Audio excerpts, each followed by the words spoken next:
For today's video mga lalab, ayan, kasama ko na naman yung aking magandang ate. Ayan, tumawid kami sa kalsada.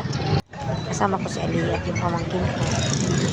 Kasi pumunta kami sa palengke mga lalab at mamili kami ng ulam. Ayan, super dami ng mga tao dyan. Kasi mga lalab, magkagabi na yan, syempre yung mga tao bibili ng mga pang-ulam.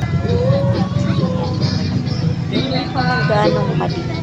Talagang may ilaw lang talaga doon sa may tindahan. Medyo akala mo madilim na. Diba? Kasi silang lahat.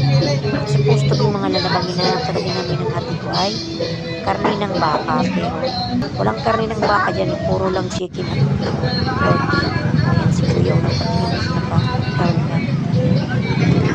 Ayan, nakadaming tricycle. Motor. Diba?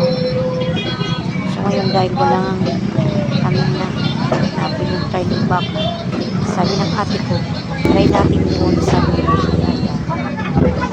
try ko na yung ate ko papunta dito. Paras na kami dyan mga lalab. Kasi wala nga, nasabi ko na nga kanina, wala nga dyan karning baka. Pero mga tingnan nyo, napaka-fresh ng mga vegetables. Si ate ngo. So ayan, lipat kami sa kabilang mga lalab. Pero napunta kami dyan mga lalabo. Sabi ng ate ko ay may hipon doon oh.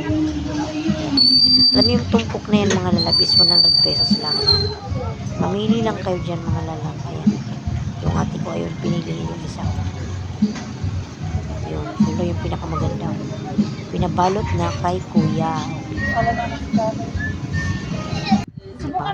So ngayon, dyan na nga kami mga lalab. Malapit na dito sa aming mga lalab. Diyan na bumili si ate ko ng gulay. Ng mga panghalo doon. Ayan. Nasa bahay na kami. Agad ko ng mga lalab niluto. Ayan. Sinabawan ko. Thank you for watching. Bye-bye.